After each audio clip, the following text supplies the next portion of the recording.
Hi friends, நாங்கள் எங்கள் தோட்டத்தில் வேலை செஞ்சுட்டு இருக்கும்போது ஒரு சின்ன குட்டி பூனைக்கு சவுண்டு கேட்டுச்சு.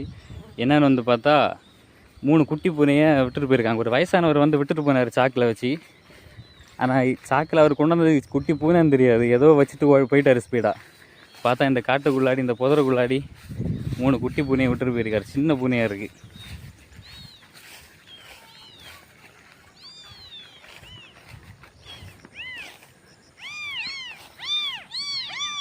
இப்போ தான் கண்ணே திறந்துருக்கு, அவ்வளோ சின்ன பூனையாக இருக்குது.